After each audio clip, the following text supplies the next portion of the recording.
All right. Wonderful. Good morning and welcome to Ocean Flow. Wonderful to have you here. I would love to make sure that you can participate and get really involved with the session as we go through. So please feel free to jump in at any stage and ask questions. Feel free also to use the chat room. So feel free to chat with me whenever you like. I also would encourage you to grab pen and paper so you can take some notes, and also grab some water. Very important. Ocean Flow. We're all about water here. So make sure you have some hydration. Water. Awesome. I'll let you go get some water, Valentina. I'm just going to pop you on mute for a second, if that's okay. Please make sure also you turn off your emails and any notifications. Let's really get focused here today and make sure we preserve your attention so that you're really able to take in some of the concepts, and it's not going to distract you so much if you have notifications coming through. Awesome. So yeah, I've just popped you on mute just for a second, Valentina.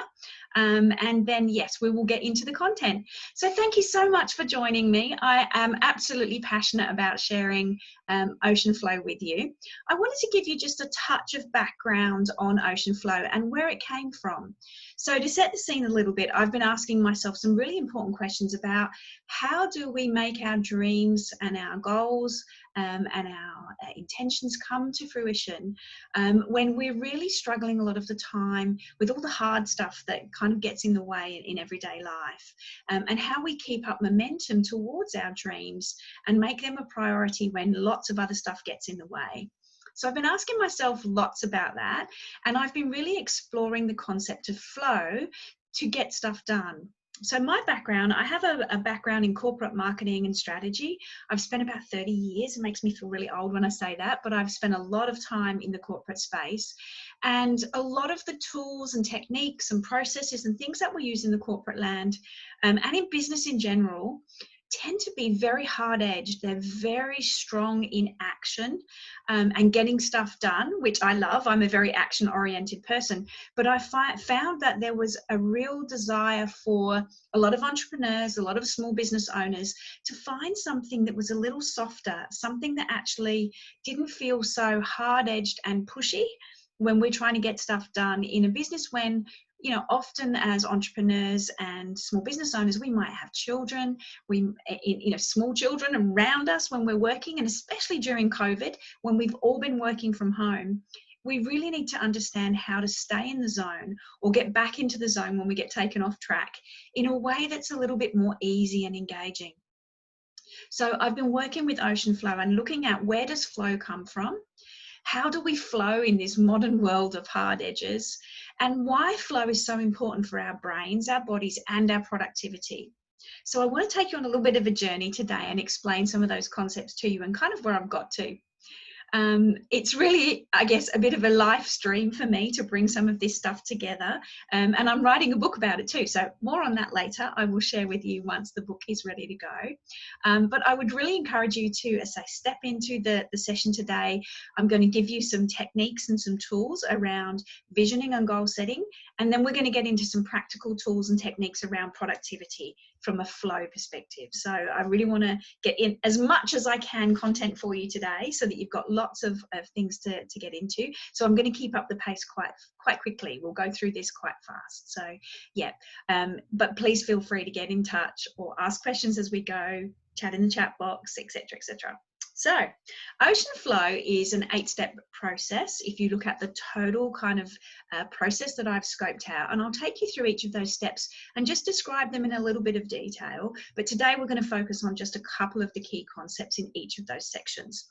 So the first area that I focus on in the Ocean Flow program, so if you join I have an 8-week program, as well as some short workshops that we're doing, such as this intro today. But we start on mapping your life journey. So your journey so far, where have you come from?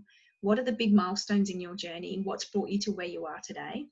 And we build on that life journey to look at then what are the values and the lessons that we've learned from that life's journey and how that impacts how we want to move forward. In module 3, we get into vision boarding and dreaming your future life. We're going to talk a little bit more about that in a minute. And you can see my vision board is right behind me. And I love running vision board workshops. I've been doing quite a few of them recently. And it's a really awesome way to start to visualize that dream life that you're wanting and getting into your goals and your ambitions and ensuring that you know really you have good clarity around where it is that you want to head. In module 4, we then get into some really specific goal setting. And if you're in business, if you have your own business, or whether you have a career or anything else that's working for you in your life, we don't just focus on business stuff. We are talking about a holistic approach to your whole life here. Very important. We can't separate what else is happening in our life from our work. And we just really need to look at this in a very holistic way. But we can get into some detailed work around project planning and strategy, and that may be for your business, for your own small business. It may be for your career. It may be for other areas of your life if you have some other goals and dreams that you want to bring to life. So we get into that in module 4. In module 5, we pressure test those goals and commitments and make sure that they're really the ones you want to go after. So I'll talk you through that in a little bit of detail in a second. And then we get into the routines and rituals on how to make magic, how to actually bring those goals and dreams to life. And the routines and rituals is really the core part of the program and why I'm so passionate about flow productivity. So keeping you on track, keeping those routines going so that you can do this with ease and grace. It's not that hard-edged, pushy stuff I mentioned. It helps you to stay in the zone and not beat yourself up if you do go off course a little bit. In module 7, we talk about review, reflect, reset, and how to ensure that with lots of the cycles that we see in life, that we are going back and reviewing and understanding where we are. Do we need to do any course corrections? Do we need to maybe change our journey a little bit in order to achieve what we want to achieve? Or do we need to even reset some of those goals and figure out where we want to go in the future as things change and evolve during our life's journey? The last module is a really important one too, which we often forget about, is the celebrate and grow cycle. So making sure that we really are living our best life every day and ensuring that we're loving it. We're really celebrating the successes. And the more we do this, the more it sticks, the easier it becomes, the easier that flow cycle happens. So we really focus on that in module 8. Today though, we're going to focus on just giving you a bit of a technique, some tips and ideas around vision boarding and setting some goals. I'm going to share with you some new concepts there. And then the routines and rituals and getting into some cycles that can help you to stay on track. And as I mentioned, these are cycles. These are processes that routinely go around and around, just like the moon goes around the earth. You know, the moon controls the tides, the new moon, the full moon. We've just gone through our new moon a couple of days ago, as you guys would know. It's really important to understand that those cycles, we need to have our own cycles and rituals to ensure that we can stay in flow. So we'll talk about that as we go through too. So today, as I mentioned, I really want to focus on giving you some help on getting stuff done through flow and being able to create forward momentum with that ease and purpose.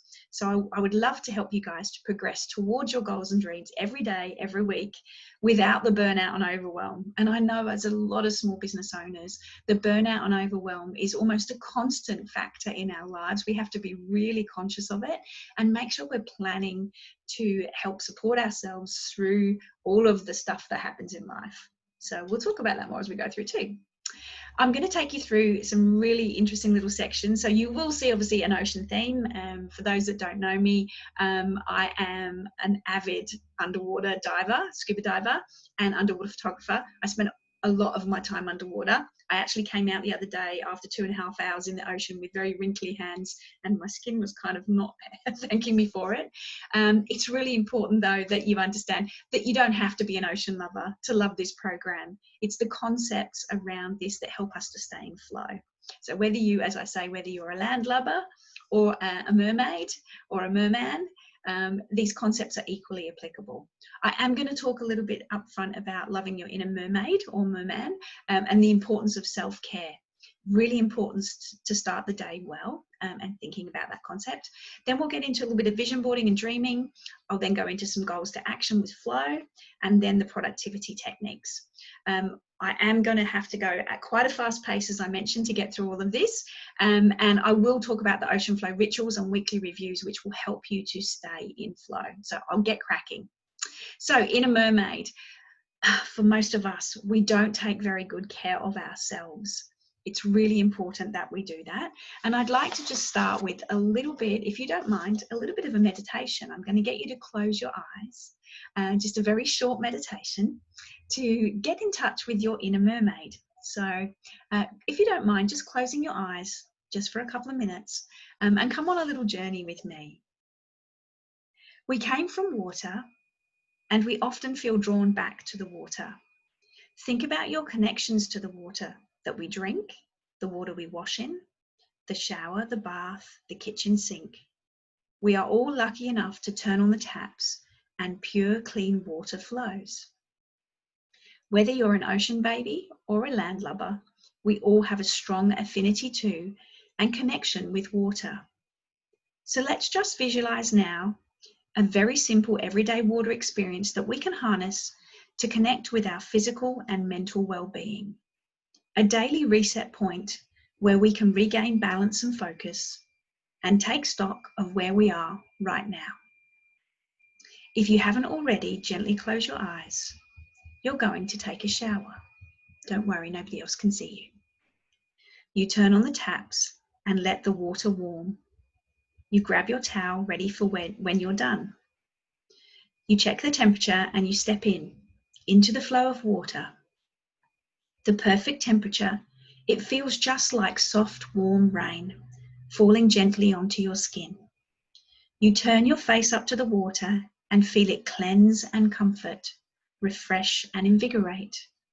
Water is the source of all life. It gives us life. It gives us strength. It gives us energy. It gives us flow. Water is both gentle and strong. It is both calming and nurturing, and it can be relentless and devouring, wearing away rocks and obstacles in its path. Harnessing the power and flow of water gives us power, calmness, strength, and refreshment. Use this simple check-in, this time for you, to reflect on where you are right now, how you are. You think about the day ahead, the inspired actions you'll take, the people you'll connect with today, the things you're excited about, the things you're tackling that may not be so easy. How might you get flow here? This is your time to reflect, review and reset, and think through how you can start your day with energy and positivity. And if you're not feeling great, that's okay too. What can you do to nurture yourself and take care of your energy today? Standing in the shower, just for a few minutes, everything is washed clean. Our energy is reset. Our flow is ready to tackle the day. Take a big deep breath with me now. In and out. And another. In and out. One more. In and out. Okay, we're ready to begin. Thank you for going on that short journey with me. Welcome back into the space. That I've found with the groups that I've been working with so far, particularly the mums, the entrepreneurs or small business owners that have small children, often the shower is the only place that we can get some alone time. And it's really important to have that just little reset. And first thing in the morning, that can really help us just to connect and feel into the place that we need to be for the rest of the day. So I hope you enjoyed that. On the emails that I have sent you and will send you at the bottom, you can get access to just a little printout of that meditation if you'd like to access it. So yes, it's there. Awesome. So I really want to encourage you, as we know, obviously it's very important for our mind and our body to be connected into a space of flow and calm. It's really important to encourage us to drink lots of water too. So I've mentioned water. Really important to hydrate for our brain in order for it to stay focused and engaged during the day. We need to make sure that we are really in that zone of hydration. It's really important for our brain chemistry. So I'm going to move on though, because I can get very stuck in this zone. So I'm going to move quickly into the next stage. So visioning, vision boarding.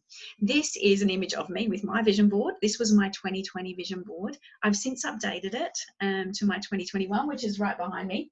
And I love running these processes for people. We run workshops where we actually get together physically or virtually to create a vision and a dream of the future that we want to create. I'd also encourage you to think about whether you want to set a vision board that's just for this year. I do a 2021 one, but right next to me at my desk, I actually have what I call my inspiration board. And you can't see all of it on this shot, but it is part of my 3-year visioning process. So thinking about what are the dreams that I want to connect with right now? What are the dreams and visions I have for the future? And keeping a bit of a lens on both of those areas. My inspiration board, for instance, is really one of great creativity. The images of me at the bottom there are actually presenting on stage at a program called NADX. For those that don't know NADX, it's a naturopaths conference. But I've put that on my inspiration board because this is the zone that I really want to be more in. And that is actually on my inspiration board, reflecting the fact that this was me in 3 years' time when I did my 3-year vision, presenting to a group in front of people. I was on the stage, same stage with Elon Musk and some other really inspirational leaders. So it was very much the vision moving forward. I'd really encourage you to dream big to start with. It's a really awesome place to be. Dreaming big is really great if you can let your mind go free. I don't know whether you guys have heard of Vishen Lakhiani from Mind Valley. He has an awesome process called a 6-phase meditation. You can download it on YouTube. And he talks about the fact that we often overestimate what we can do in 3 years, but we underestimate what we can do in a year. So when we let our mind go free and dream really big, we can create this vision of an amazing future that we can then come back into the next year and think about, okay, what part of that can I create now? What can I focus on? So I'd really encourage you to start big and then come in. I'm going to give you an example of this one. I dreamed really big here. This is an example of me dreaming big. I wanted to think about what in the future could I do to actually own my own island? Wouldn't that be amazing? That was big, yeah. But we can bring that down into bite-sized pieces and we can think about what that means. It could be, for instance, last weekend I was out on a girlfriend's boat. Very lucky, I got invited out for her birthday and we were on a sandbar. Now that was our own island. There was nobody else there. That's part of that dream and living it and building it as we go through. So it's really important to see how you can just make that come true every day. I would also encourage you, if you are thinking of doing a vision board, think about creating a vision of your dreams and your goals around key life areas. Now, the key life areas, you don't have to select all of these, but it's a really good idea to just have a think about which parts of these areas are important to me right now, which ones are in my long-term vision. How do I create a bit of a goal or a dream around each of these areas? So what is it, for instance, in my health and fitness area that I want to focus on, or do I need to focus here? What might it be in my love and romance area? What might it be in my fun and adventure area? What is it in my business and career that I want to achieve? And you can see that most of these areas are not about business and finance and that kind of thing that we usually think about vision boarding on. It's really important to have this holistic approach to visioning so that we have a very balanced view of life. In some of my resources, I can share with you guys after the session if you would like it. I have a little template which I've created which helps you to vision this. You can actually populate that yourselves, just play with that idea of creating these key life area goals and dreams. So it's a really good way to start yourself off. And it can also guide how you then create your vision board. If you're struggling or you're not quite sure how to start on a vision board, this can really help guide you so you can actually arrange your vision board in these kind of groupings. So I really encourage you to have a play with that. It's a great way to do it. The next stage on from when we've created our vision board is to then think about how we turn our goals into action. And this is a concept which felt very out of flow for me.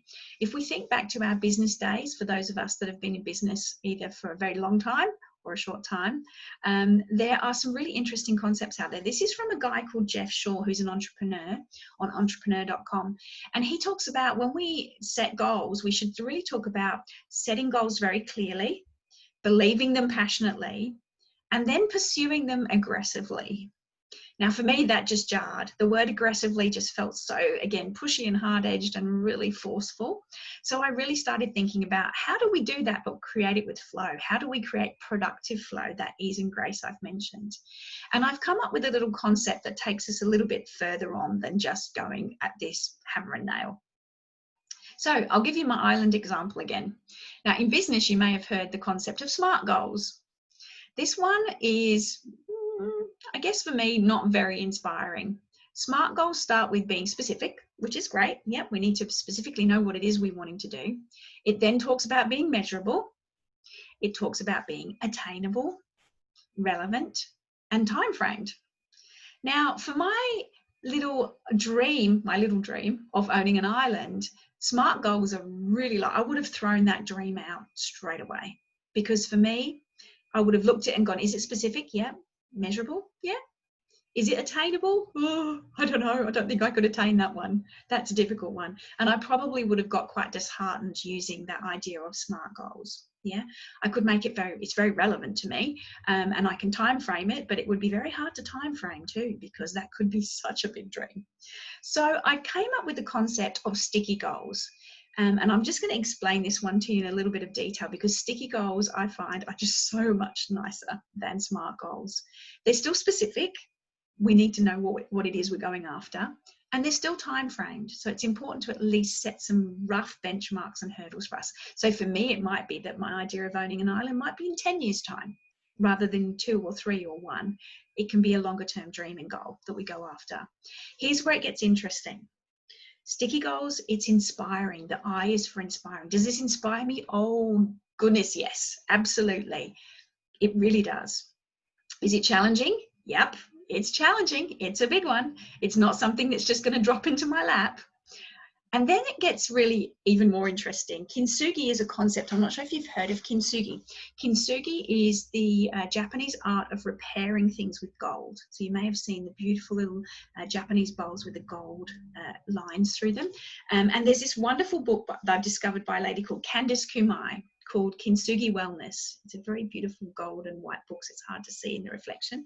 But kintsugi is also about nourishing. It's about nourishing our body, our mind, and our soul. And for me, kintsugi is about, if I'm going to set some goals, is this going to nourish me? Is this going to be something that will really help me to really connect with every part of myself? And I said, by Jove, it does. Yeah, owning an island would be the most amazing thing. So it definitely is kintsugi. It's definitely nourishing for me. And the last one of sticky goals is yearning. Am I yearning for this? Oh, yeah, absolutely. Can you imagine? Oh, our life would be so amazing if we had this island. So I'd really encourage you to think about the idea of turning your SMART goals into sticky goals. If you love SMART goals, and if there are some very simple, easy goals that you're going after this year, at least add the I for inspiring to SMART goals and make them smarty goals, okay? So that you can really get moving on some of those goals with some energy and some passion and some fun. Yeah. So sticky goals for me are a really great step forward in moving forward with setting goals that you really want to go after. And now we're going to get into talking about, so how do you do that? How do you do that with flow? Okay, so ocean flow productivity. I'm going to get cracking on this. I've got half an hour to share with you some amazing concepts that can help you to stay in flow as you achieve those goals. Okay, so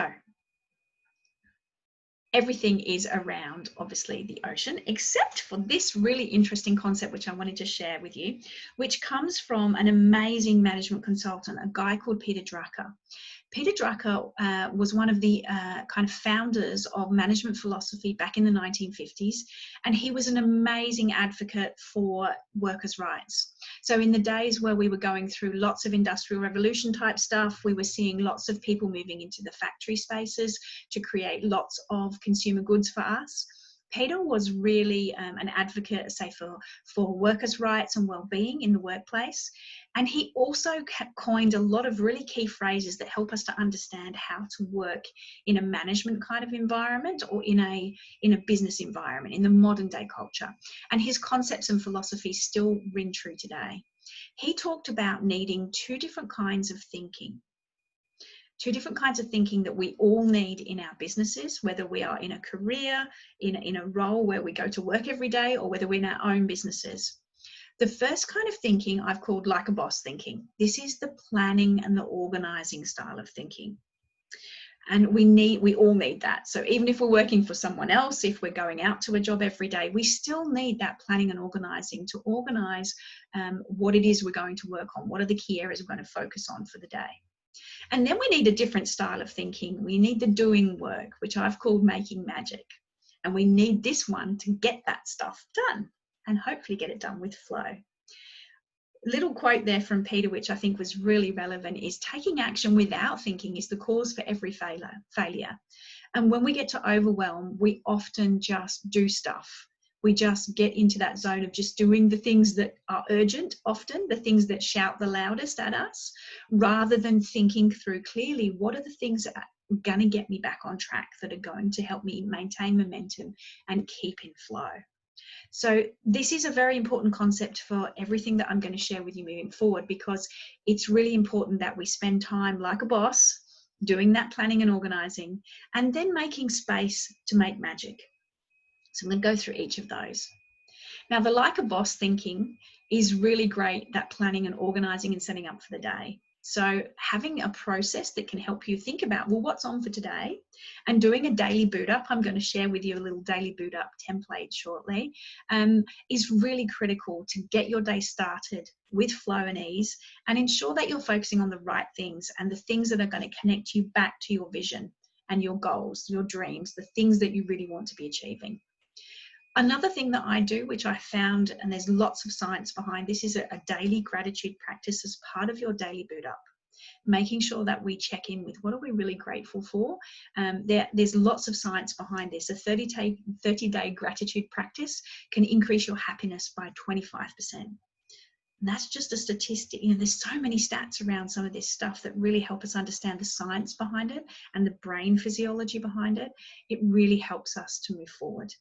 Now, I mentioned inspired actions during our little meditation. I'm not sure whether you noticed. It's really a different view to just taking action. Really awesome. From a lovely friend of mine, Tammy Guest, who's a business coach. She talks regularly about inspired actions. How do I take inspired actions? And these are actions that will help me towards my dream, my vision, my goals, rather than just action.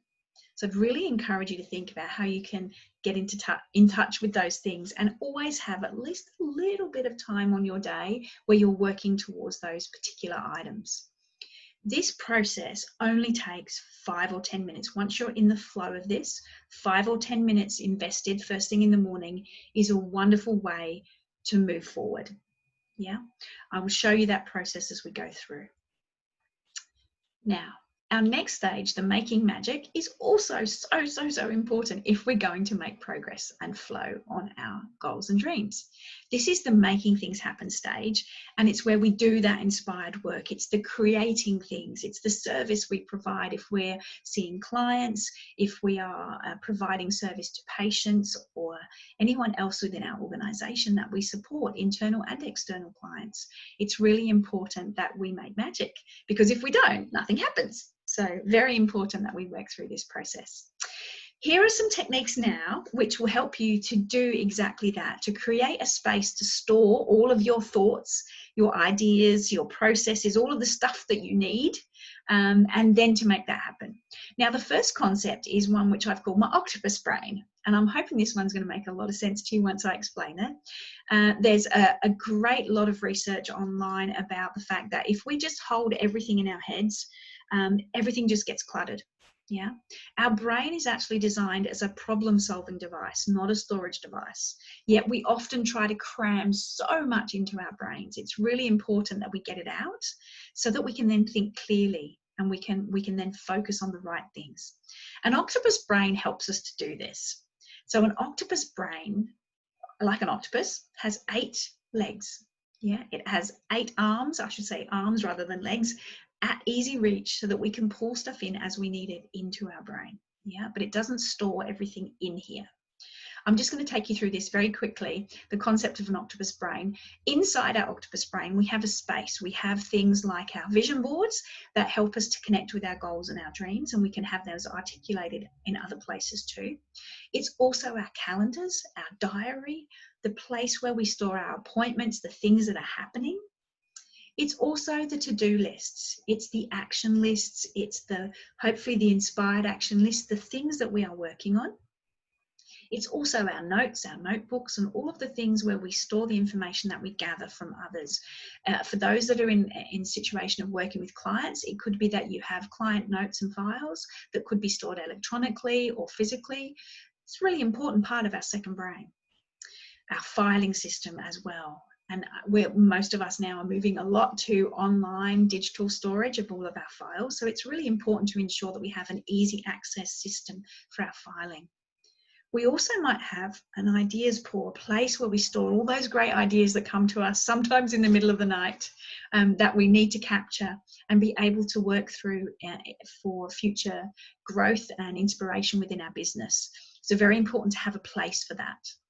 We also then have our emails and our inboxes, which is a real minefield for so many people. I'm not going to get into emails today. A wonderful program, How to Be a Productivity Ninja, is a book by a guy called Graham Olcott. Chapter 4 of that book, he talks all about how to get to zero in your inbox and stay at zero. It's a wonderful way to declutter and get rid of that overwhelm that can happen with our inboxes. I really encourage you to check that one out. The 8th arm is also then our priorities. So it's really important, once we've got all of this information gathered into a place where we can access it, that we're able to prioritize within that system. And there's many more techniques I can tell you about there. So once we have our second brain clearly kind of in front of us, we can then work out what to do with it. And we can start to make some decisions about the priorities and helping us with that like a boss thinking to move forward into the right parts of our day. I'm not going to go through this too much information, but your octopus brain, as I mentioned, is an extension of your brain, and it should be really important. If you think about this as you're really a curator in a museum or a zoo, somewhere we will put everything and we'll be able to just draw on it as we need it, bring it in as we need, as we desire. The other technique I wanted to mention to you, which is really awesome, is when you want to set up your second brain, the first place to start is to go and do a brain dump, okay? Because often we start with it, I don't know which one overwhelms you most, starting with a blank piece of paper where we go, where do I start? Or our head is just full of stuff and it just feels like we're just completely swamped by so many things. So a great technique to do this is to get everything out of your head onto paper, is to do a brain dump. Okay, brain dump is different to a brainstorm, which you may have heard of in business land, where we create new ideas. A brain dump is about getting everything out and decluttering our heads. Great place to start, as I mentioned, to set up your second brain. Once we have everything out of our heads, we can then start to organize. We can start to figure out, are there common groupings? Are there things that make sense for me to work on together? Is that a project? Or is it that I've got other stuff in my head that I just need to get on with? I need to put them on my to-do list. And are there things in my head that I really shouldn't have there? Are there things that actually belong to somebody else? They're not my stuff. Get them out. Get rid of them. Do something else with those. Throw them in the bin if you need to. Yeah, but really think about how you can structure your second brain in a way that works for you. Really important little thing is to think about what kind of learner you are, what kind of learning style you have. For me, I'm a kinesthetic learner. I love, you can see visuals, colors, bits of things everywhere. So things like sticky notes can really work for you. If you are an auditory learner, think about the techniques, the tools that you have available to you that might help you with your learning and storing. So if you're an auditory learner, for instance, and you need to get stuff out of your head, you can do things like on your phone, you can just do little voice recordings and it will email it to you or to your assistant, your secretary, your VA, whoever it is you're working with, or can just do it for you if you're very much a sole trader. Get that stuff out, get it somewhere that helps you, and then you can move forward. So really think about how to set up your second brain. It can be a combination of online storage, things like our calendars in things like Google Calendars or Outlook calendars, but it can also be physical. If you love the physical world, that's cool too. I love my desk planners and things like that. They work really well for me.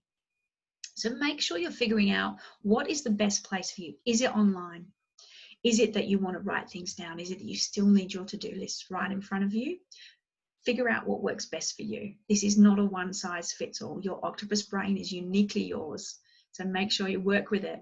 The more you work with it, the better it gets, and the more healthy your octopus brain will be. So like, healthy coral, it's very colorful.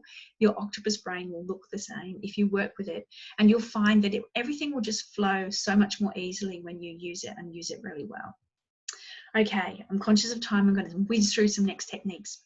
The other important techniques we need in order to achieve that making magic, so the actual doing stuff, is to ensure that we're managing our focus. Now, focusing like a shark, I love sharks. I know a lot of people are scared of them, but there's one thing you can tell about sharks is they're extremely focused.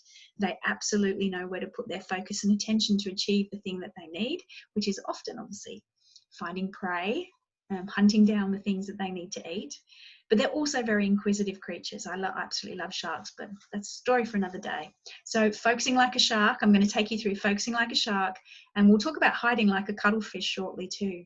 Some great focus techniques, which I'll just whiz through for you, is counting tomatoes or planting trees. I'll explain this, how to do flow time, eating frogs, going dark, and sequential monotasking. These are all really great focus techniques that are commonly used in business as ways to improve our productivity, improve our processes, but they don't often think about flow. So I'm going to talk about flow in context of being able to stay focused without it feeling too hard-edged and kind of nasty.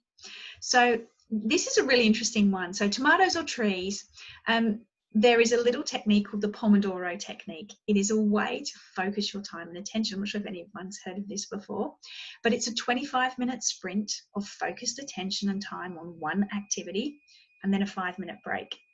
25-minute sprint, 5-minute break.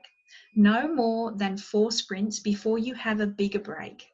This is really important for our brain to operate at its optimal level, to ensure that we're not just fatiguing our brain and getting totally burnt out. So the Pomodoro technique is a really cool one. There is another technique though that's an evolution of the Pomodoro technique, which I found, which I absolutely love, called flow time, and fits so perfectly with flow productivity. So flow time is about, it's not so rigid. So it's not just 25 minutes. What we find is that for some people, it's 20 minutes. Some people, it might even be 15 minutes. You need to find your optimal time. So it's not about force fitting. I must do 25 minutes sitting at this desk. You find the time that works for you. So you pick a task and you time how long that takes for you. You then take a short break. That could be 5 minutes. It's still probably good to keep it quite short. Then you pick another task and you time that. You take another short break. So it's the same process as a Pomodoro, but you figure out what that time frame is for you. Again, don't do more than 4 sprints before you take a bigger break.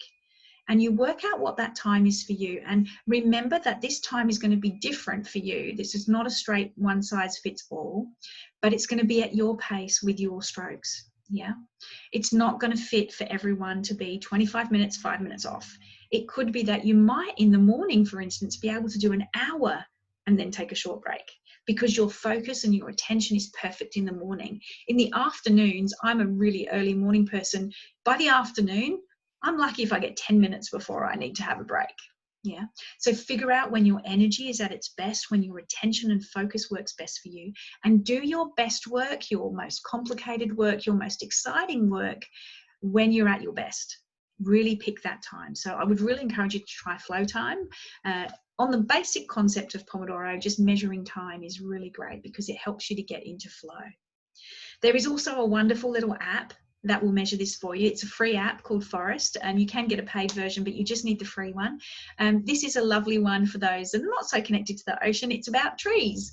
So as I mentioned, tomatoes or trees, here's the tree version. Forest it's just a timer, so it measures time, and you can set that time. It doesn't have to be, again, 25 minutes. Once you've established what your time frame is, you set your timer and you go ahead and do your Pomodoro sprint. once you get to the end of your Pomodoro, if you haven't picked up your phone and engaged with it and gone onto Google or Facebook or picked up calls, you've really done your 25 minutes of focused attention, or however long that is for you, you plant a tree. So by the end of the day, you can have a whole little forest growing, which is really cute. However, if you pick up your phone and interact with it whilst you're supposed to be focusing, all your trees die. So it's a little bit sad. But it's really cool. I have whole teams of people playing with this concept and using it as a bit of a team thing where they can see, how many trees did you plant today? Well, I planted this many. So it's a really great concept. And again, you can play with that timer. You can make it customized to you. It also has lots of other tools and techniques in the app. So it's a great one. Great free opportunity to do something different. Okay, hide like a cuttlefish. I'm going to quickly talk through a couple more concepts here. So hiding like a cuttlefish. It's so important to be able to focus our attention on the right things and not get distracted by others or interrupted by others. Particularly, again, if you're an entrepreneur, if you are a single sole trader, small business owner, we often get interrupted by so much else, including our customers, our clients, our patients, and it's really important to be able to find ways to hide. So do think about going dark. Think about blocking out time in your diary, making sure that you have time just for you. I mentioned sequential monotasking. That's a really interesting concept, which is about doing the one thing and the one thing only. It's a little bit like a Pomodoro and taking everything else out of consideration. I find that works even better if I do that on my desk. I have one thing on my desk at a time, move everything else off my desk and just focus on the one thing. It stops us multitasking. It stops our brains being distracted by all the other things that are around us when we need to get one thing done. So think about the sequential monotasking. It's really important. A couple of other things that we need to get into control if we want to make that magic and make things happen is to stop procrastinating. Now, a great concept from Graham Alcott's second book called Study Ninja, How to Be a Study Ninja, was dust. I've kind of modified it slightly, but thinking dust is really cool. But thinking dusty is even better. So this is the book by Graham. This is how to get back in flow when we have not got there yet. Okay, so when we are procrastinating, we often don't understand why we're procrastinating. So focusing on dust can really help us do that. Is it difficult? If the task is difficult, break it down into small pieces. Eat your elephant piece by piece. Yeah. It can be that the task is undefined, and this is where we can create definition and clarity. If you are working in a role where somebody gives you a task and you don't understand what it is they're asking for specifically, go back and ask for definition and clarity. It makes speed in the long term and will help you to stay in flow. It can be sometimes that we're procrastinating because things are really scary. And that's where we can reach out and ask maybe for moral support from a colleague, somebody else that you know that is in your industry. I've just recently finished a program called Mavericks, which is the Mavericks reference on this slide. And those Mavericks were my buddies. They were my absolutely helpful people that I could refer to and talk to. And if things got scary or overwhelming, I could go and chat with them. So think about who that might be in your network. And the last one that we procrastinate on a lot, I know I do, is the tedious tasks, those that we really don't enjoy. For me, that's the Excel spreadsheets. That just does not push my buttons, the financial stuff. So I need to do a few things there. Upskill, get better at it, or delegate it. Yeah. And the other concept is eat frogs. I'm going to talk about eat frogs in just a second. But the dusty, so the Y at the end I've added, is that often we procrastinate because it's not due yet. And that's a really important one. So making sure we don't leave things till the last minute, which stops us flowing, and it makes it really hard. Sometimes when we go, oh, that task wasn't urgent a week ago, now it really is. So making sure that we understand that we have to do things is really important. So Eat That Frogfish. I'm going to call it Eat That Frogfish because it fits with Ocean Flow. But it is a book by a guy called Brian Tracy. It's a lovely concept about eating frogs. It's about getting more of the important things done today, as it says on the cover of the book. If we leave the hard tasks right to the end, it often doesn't get done, and we put it on the next day, and then the next day, and then the next day. So eat your frogfish early is the goal here. So to stay in flow, make sure you tackle your difficult tasks first thing, especially or when your energy is at its best. Cool. Okay, I'm going to quickly talk about, we've got 8 minutes left, Daily boot up, very important. So this is the way to get oxygen and energy into your day and into your mind and to stay in flow. 5 to 10 minutes, as I mentioned, is all you need. Plan for that success, get it done, and then celebrate your wins. It's really important to do this.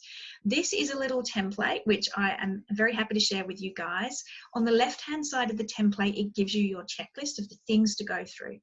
And I'll go through this very quickly. The first step, number 1, fast tidy your workspace. Just 2 minutes. Just get rid of the clutter, put away things from yesterday, make sure that it feels like you've got a space that you can be productive in. Number 2, consult your octopus brain for today's actions. Make sure you understand what it is you need to do for the day. Choose 3 inspired actions that are aligned with your goals and add those to your list.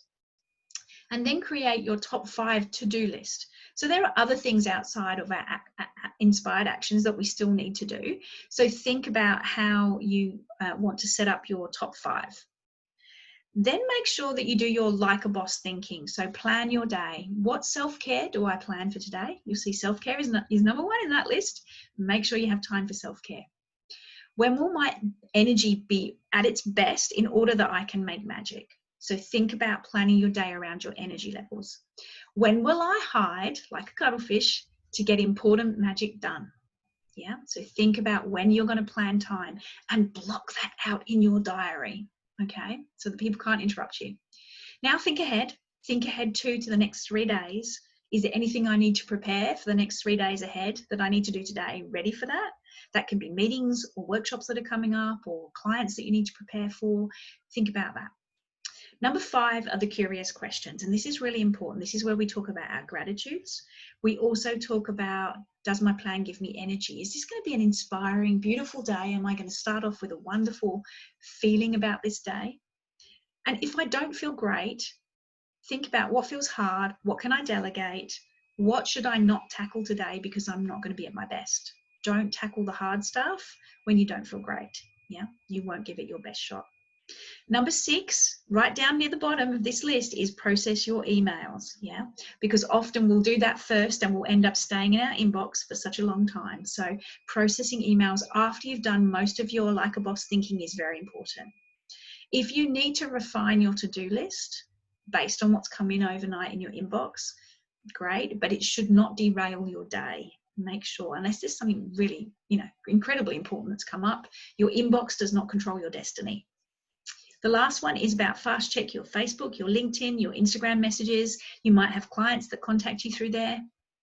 Just do a quick check there. But again, don't get stuck in that space. On the right-hand side of the template, you'll see a place for you to write down your inspired actions and then your to-dos. To-dos is awesome. So instead of having just a to-do list, we have a to-do list, which is, ta-da, I got it done. And you'll see spaces there for you to tick, to actually go through and tick off, I did it, I did it, I did it. So you can see some examples I've just popped in there for you, but I've got a blank template which I will send to you. So inspired actions, your top 5 to-dos that turn into to-dos, and your gratitudes. So some space at the bottom for you to write your gratitudes. This little template is a great way just to do that quick 5 to 10 minutes. You'll find that you will flow so much more clearly if you have this on your desk in the morning and you can work through it during the day. So give it a go. I will send you the copy. Weekly review cycle is also very, very important. I'm not going to have a lot of time today to talk to you about this, but this is how we review and why I set up a lot of these sessions on a Friday morning, because Friday mornings is the perfect time to do a weekly review. Weekly reviews help us to create, again, flow for the week that's coming, the week ahead. It's a way to review what we've done. This is at the bottom of this is a weekly planner that I use as part of my process, but I'm actually designing my own version, my own Ocean Flow version, which I will share with you guys at a later date. But it's a really great way to sit down just for half an hour, however much time you have, to just review the week that's been, to celebrate your successes and to plan for your week ahead so that you can start that week with beautiful energy and flow. So weekly review is very important. Okay, I've touched on everything I wanted to share with you today. Very quickly, just as an intro, I would love to chat to you more. If you would like any extra information, please get in touch. We've hopefully given you some strategies that will help you, as I say, move towards your goals with momentum that is with ease and purpose every day, every week, without that burnout and overwhelm. I just want to finish by saying I'd love to make sure that you guys know that you can connect with me to really dream and then do with flow. I'd love to chat with you further. I have lots of other workshops and offerings which I'm bringing to the market right now. This is the very start of my Ocean Flow journey. I have intro workshops, which is what you've just completed today. I have vision boarding and goal setting workshops, and also a full Ocean Flow productivity workshop that will help you to set up your octopus brain. And I have an 8-week program as well. So please feel free to get in touch if you would like to learn more. I will send you through some of the resources that I have available. And thank you so much for your attention. I've got you out of here 2 minutes early. How's that for productivity? Awesome. I'm going to pause and wait for any questions. If you have any questions, I will unmute everyone. So if there are any questions, please feel free to ask them now. Otherwise, I would love to say move into your day with flow, lots of great energy, and I hope you've enjoyed the session. Thank you so much for coming. Thank you so much, Jules. The biggest thing that I got from it was how much easier my life can be. A lot of the things you talked about, I was like, oh yeah, I section things off like that. But like, I love the octopus and being the curator. I never really thought like, oh, so now I just curate it all. Yes. Really nice. Loved sticky. Loved cool tasks. The dusty. Just all your concepts. It feels wonderful. Like I've just been uplifted. Thank you. Oh, you're very welcome. Thank you so much for the feedback. Thank you, Jules. Wonderful. Thank you so much. Have a wonderful day. I will move now into I'll wait. If there are any further questions, please feel free to hold on the line. I'm happy to take questions offline or in the chat room, or please just get in touch with me. I will send you an email with the resources that I've promised today. I'll send you a copy of my Ocean Flow booklet if you don't have it already, the ebook, and I'll also send you the Daily Boot Up template. So yes, please keep in touch. Lots of love and have a wonderful day. Take care. Thank you. Thank you.